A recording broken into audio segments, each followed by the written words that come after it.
اعوذ باللہ من الشیطان الرجیم، بسم اللہ الرحمن الرحیم۔ پیارے بچوں، امید کرتا ہوں کہ آپ سب خیریت سے ہوں گے اور آپ کی دعاؤں سے میں بھی تندرست ہوں۔ آج 15 جون 2020 بروز سوموار، حصہ غزل کی چوتھی اور آخری غزل جو کہ بہادر شاہ ظفر نے لکھی ہے، اس کو شروع کرنے سے پہلے میں چاہتا ہوں کہ آخری مغل بادشاہ، آخری تاجدار ابو ظفر سراج الدین محمد بہادر شاہ ظفر کی زندگی کے حالات و واقعات آپ کو بتاتا جاؤں۔ جیسا کہ آپ کے سامنے بہادر شاہ ظفر کا مختصر سا تعارف کتاب میں دیا گیا ہے، میں اس تعارف کو دہراؤں گا اور اس تعارف میں وہ چیزیں جو کہ نہیں بھی بتائی گئیں وہ آپ کے احاطہ علم میں لاؤں گا۔ جی بیٹا، ابو ظفر سراج الدین کا لقب بہادر شاہ ظفر کو 1837 میں تخت پوشی کے دوران عطا کیا گیا۔ بہادر شاہ ظفر 1757 کو دہلی میں پیدا ہوئے۔ بہادر شاہ ظفر مغلیہ خاندان کے آخری تاجدار تھے۔ جب انہوں نے بادشاہت سنبھالی تو اس وقت مغلیہ اقتدار اپنی آخری سانسیں لے رہا تھا، یعنی کہ مغلیہ حکومت اس وقت بالکل زوال پذیر ہو چکی تھی اور انگریز حکومت اور سرکاری معاملات سنبھال رہے تھے۔ شاہی خاندان کا فرد ہونے کے ساتھ ساتھ انہوں نے شاعرانہ طبیعت بھی پائی تھی، یعنی بہادر شاہ ظفر شعر گوئی سے بھی محبت رکھتے تھے۔ شاعری میں شاہ نصیر، استاد شیخ ابراہیم ذوق اور غالب سے اصلاح لی۔ 1857 کی جنگ آزادی میں اقتدار ان سے چھن گیا، ان کے بیٹوں کو قتل کیا گیا اور انہیں انگریزوں نے جلا وطن کر کے رنگون، جس کا موجودہ نام ینگون ہے، برما میں نظر بند کر دیا، جہاں انہوں نے زندگی کے آخری سال انتہائی قسم پرسی میں بسر کیے۔ رنگون قید خانے ہی میں انتقال کیا اور وہی دفن ہو گئے۔ بہادر شاہ ظفر کے کلیات میں 30,000 سے زیادہ شعر ہیں، یعنی کہ بہادر شاہ ظفر نے جو شاعری کی، جن میں نظم گوئی، غزل گوئی، نعت، قصیدہ شامل ہیں، ان کے کل اشعار 30,000 سے زائد ہیں۔ انہوں نے تقریباً طبی اصناف شاعری، اصناف صنف کی جمع ہے، صنف میں مسدس بھی ہو سکتی ہے، مخمس بھی ہو سکتی ہے، قصیدہ بھی ہو سکتا ہے، مرثیہ بھی ہو سکتا ہے، نوحہ بھی ہو سکتا ہے، میں طبع آزمائی کی، لیکن ان کی پہچان ان کی غزل ہے، یعنی کہ بہادر شاہ ظفر کو زیادہ تر غزل گوئی سے پہچانا جاتا ہے، جس میں سوز و گداز اور غم کے مضامین پڑھنے والوں کو متاثر کرتے ہیں۔ زبان کی صفائی اور روزمرہ کے استعمال میں ان کی غزل کو ایک خاص رنگ عطا کیا ہے، جس کی بدولت انہیں اردو کے اچھے غزل گو شاعروں میں شمار کیا جاتا ہے۔ بتاتا جاؤں کہ اردو کے غزل گو میں فیض احمد فیض، میر تقی میر، مرزا اسد اللہ خان غالب جیسے اور استاد شیخ ابراہیم ذوق جیسے مایہ ناز شعراء کا شمار ہوتا ہے، تو بہادر شاہ ظفر بھی انہی میں شامل کیے جاتے ہیں۔ بہادر شاہ ظفر کا کلیات، اب دیکھیں کہ یہ ظفر پہ ایک علامت ہے، ایسے کر کے ایسے، اس کو کہتے ہیں علامت تخلص۔ بہادر شاہ ظفر شاعری میں اپنا تخلص ظفر ہی استعمال کرتے تھے۔ بہادر شاہ ظفر کا کلیات خاصاً سخیم ہے، جو 4 واوین یعنی 4 دیوان پر مشتمل ہے۔ کلیات ظفر میں اردو زبان کے علاوہ پنجابی اور پوربی زبان کے اثرات کے حامل اشعار بھی ملتے ہیں۔ یہ تو تھا بہادر شاہ ظفر کا مختصر سا تعارف۔ تو آئیے بیٹا میں آپ کو کچھ اضافی چیزیں بتاتا ہوں جو کہ بہادر شاہ ظفر کی تاریخ میں گزری ہیں۔ ابو ظفر سراج الدین محمد بہادر شاہ ظفر مغلیہ سلطنت کے آخری تاجدار تھے۔ بہادر شاہ ظفر کا سلسلہ نسب خاندان تیموریہ سے جا ملتا ہے۔ بہادر شاہ ظفر شہنشاہ ہند تو بنے مگر مغلیہ سلطنت کا چراغ ٹمٹما رہا تھا۔ ملکی سارا کا سارا انتظام انگریز سرکار کے پاس تھا، جبکہ بہادر شاہ ظفر تب محض نام کے بادشاہ تھے۔ بہادر شاہ ظفر کی سرگرمیاں ان کے لال قلعہ تک محدود ہو گئی تھیں۔ انگریز بہادر شاہ ظفر کو اور لال قلعے کو محض مہرے کے طور پر استعمال کرتے تھے۔ اب اس کا یہ مطلب بالکل بھی نہیں کہ بہادر شاہ ظفر ایک بے ضمیر بادشاہ تھے جن کا ضمیر مردہ تھا۔ حقیقت یہ ہے کہ بہادر شاہ ظفر انتہائی زیرک اور فہیم شخص تھے، مگر بیٹا ان تک پہنچتے پہنچتے مغلیہ سلطنت اپنا وقار، اپنی طاقت، اپنا عروج کھو چکی تھی، اور اس چیز کا دکھ انہیں ہمیشہ تھا، کچھ نہ کر سکتے تھے۔ بہادر شاہ ظفر کو 1837 میں تاج پوشی کے دوران ابو الظفر سراج الدین محمد بہادر کا لقب بھی دیا گیا۔ 1857 کی جنگ آزادی شروع ہو گئی۔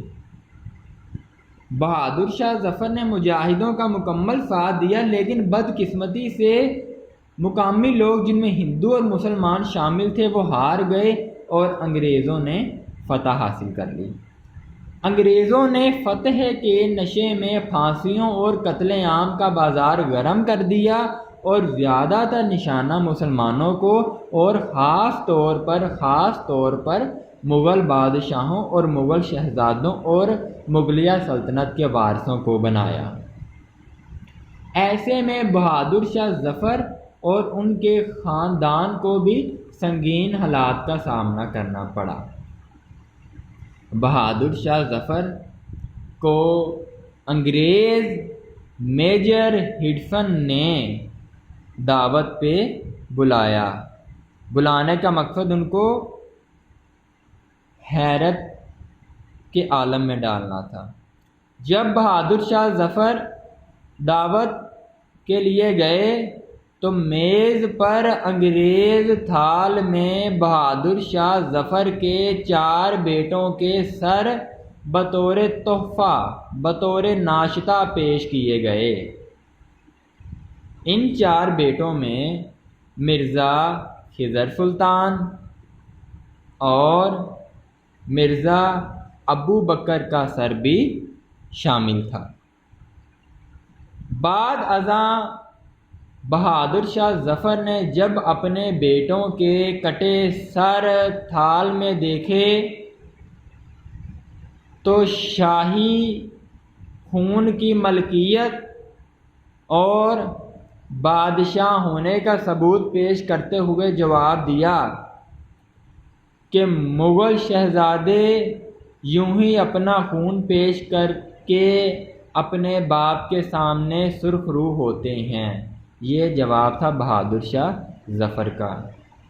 میجر ہڈسن نے بہادر شاہ ظفر کے 4 بیٹوں کے سر دھڑ سے الگ کیے اور ہاتھ میں چلو بھر خون لے کر نوش کیا، یعنی کہ اس قدر انگریز مغلیہ سلطنت کے چاند ستاروں سے نفرت حسد رکھتے تھے۔ بعد ازاں بہادر شاہ ظفر کے 4 بیٹوں کے سر دلی دروازے اور ان کے در خونی دروازے پر لٹکا دیے گئے۔ اضافی معلومات میں یہ بات بھی آپ کو بیان کرتا جاؤں کہ بہادر شاہ ظفر کے 4 بیٹوں کے سر قلم کرنے کے علاوہ ایک دن میں 24 شہزادوں کو پھانسی کے تختے پر لٹکایا گیا، جو کہ مغلیہ سلطنت کا بہت بڑا المیہ تھا۔ بہادر شاہ ظفر پہ کچھ الزامات لگا کر انگریز سرکار نے ان کو بچے کچے خاندان کے ساتھ رنگون جلا وطن کر دیا، جہاں وہ انتہائی قسم پرسی کی حالت میں زندگی بسر کرنے لگے۔ رنگون کو یگون بھی کہا جاتا ہے، یہ برما کا دارالحکومت ہے اور برما کو میانمار بھی کہا جاتا ہے۔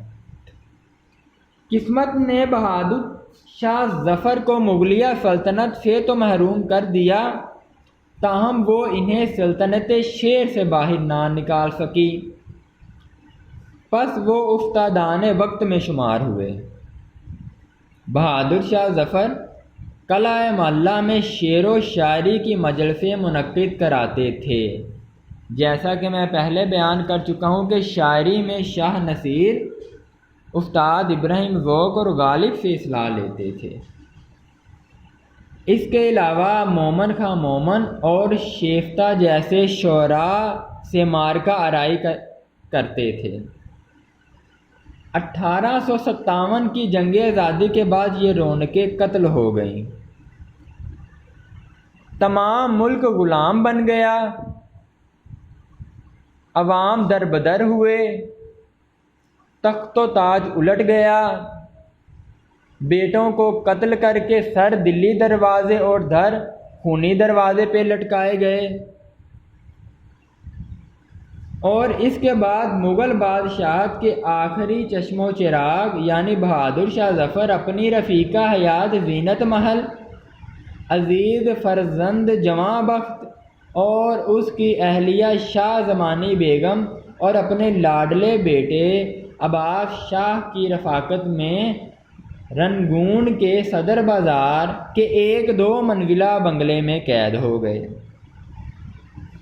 کہتے ہیں کہ دلی سے رنگون جاتے ہوئے بہادر شاہ ظفر نے ایک تابناک اور کربناک کلام کہا۔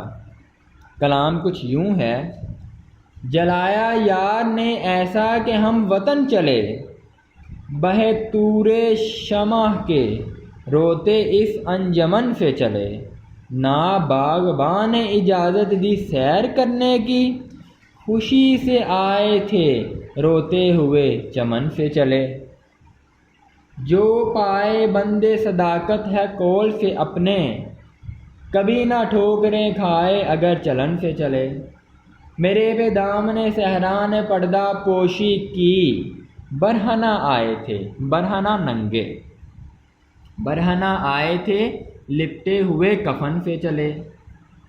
رنگون میں بہادر شاہ ظفر کے شب روز انتہائی قسم پرسی میں گزرے۔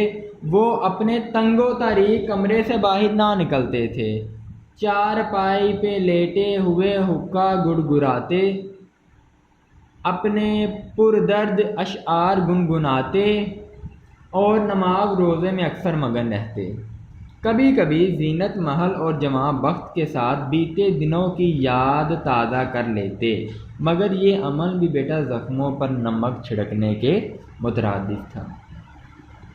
پیارے بچوں، آپ کے علم میں یہ بات لاتا جاؤں کہ بہادر شاہ ظفر غلام تو ہو چکا تھا، مگر یہ پھر بھی ایک انا پرست اور خوددار اور باوقار شخص رہا۔ ظفر کی تمکنت اور وقار کا اندازہ اس امر سے بھی لگایا جا سکتا ہے کہ قید کے دوران برطانوی سرکار سے ایک کانی کوڑی لینے کے روادار نہ ہوئے۔ حکومت نے انہیں پینشن دینے کی کوشش کی اور پینشن ان کا حق بھی تھا، مگر بہادر شاہ ظفر نے یہ پینشن لینے سے بھی انکار کر دیا۔ انہوں نے کہا کہ میں زینت محل کے بچے کچے زیورات بیچ کر ہی گزارا کر لوں گا۔ انسان تھے اور حادثات زمانہ کے سبب آسمان سے زمین پر گرے تھے، تو اعصاب کا شل ہو جانا تو بیٹا فطری امر ہے۔ ان کو گردے کی تکلیف رہتی تھی اور رنج و الم اور غم اور خون کی گردش بڑی تو دماغ کی نس پھٹ گئی، گویا مفلوج ہو گئے، اور آخر کار زخم کھاتے کھاتے تکلیف اٹھاتے اٹھاتے 7 نومبر 1862 کو اللہ کو پیارے ہوئے۔ میت کے پاس زینت محل جواں بخت شاہ زمانی بیگم اور اس کی 2 ماہ کی بچی رونق زمانی بیگم کے سوا کچھ نہ تھا۔ اب میں آپ کے علم میں یہ بات لاتا جاؤں کہ بہادر شاہ ظفر کی قبر اس کی قیام گاہ ہی بنا دی گئی، قیام گاہ کے احاطے میں اس کو دفن کیا گیا۔ زینت محل روز اپنے بد نصیب شوہر کی قبر پر فاتح پڑھتی، آنسو بہاتی، مگر قدرت کو یہ بات بھی گوارا نہ ہوئی۔ شاہی خاندان کو اس گھر سے بھی بے دخل کر دیا گیا اور ایک اور مقام میں ٹھہرایا گیا۔ کچھ دنوں بعد ایک انگریز مسٹر ڈاسن نے اس قدیم احاطے کو خرید لیا۔ اب مسٹر ڈاسن کی نجی ملکیت ہونے کے باعث ظفر کی تربت یعنی قبر پھولوں سے بھی ہمیشہ کے لیے محروم ہو گئی۔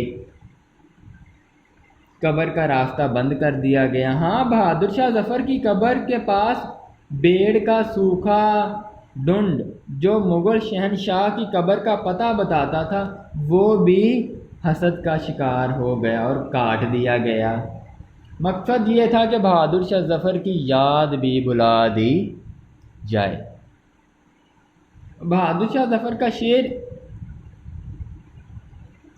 پس مرگ میرے مزار پر جو دیا کسی نے جلا دیا، پس مرگ میرے مزار پر جو دیا کسی نے جلا دیا، اسے آہ دامن باد نے سر شام ہی بجھا دیا۔ بتا چکا ہوں کہ بہادر شاہ ظفر پرگو غزل گو شاعر تھے۔ ان کی کلیات 4 جلدوں میں شائع ہو چکی ہے۔ غزلوں کے علاوہ حمد، نعت، سلام، مسدس، مخمس، قطع رباعی میں بھی طبع آزمائی کی اور ہر جگہ قاعد الکلامی کا ثبوت دیا۔ ان کی غزلیں مجموعی طور پر رنج و غم، درد و الم، سوز کو بیان کرتی ہیں۔ بہادر شاہ ظفر کے اشعار 30,000 سے زائد ہیں۔ تو یہ تھا بیٹا بہادر شاہ ظفر کا مختصر سا تعارف۔ یہ تعارف آپ کو تشریح میں کہیں نہ کہیں مدد دے سکتا ہے، اس کو غور سے دوبارہ سنیے گا، اگر کمی بیشی ہو تو پھر سنیں۔ تشریح میں جتنے بھی اشعار دیے گئے ہیں بیٹا، وہ اشعار بہادر شاہ ظفر کے ماضی کو بیان کرتے ہیں۔ تعارف لازم تھا کیونکہ کسی بھی شاعر کی شاعری کو پرکھنے کے لیے اس کی زندگی کے حالات و واقعات، اس کے زندگی کے معاملات اور اس کے زندگی کے اتار چڑھاؤ کو جاننا بہت ضروری ہے۔ میں محمد رمضان اپنے پیارے بچوں سے اجازت چاہتا ہوں۔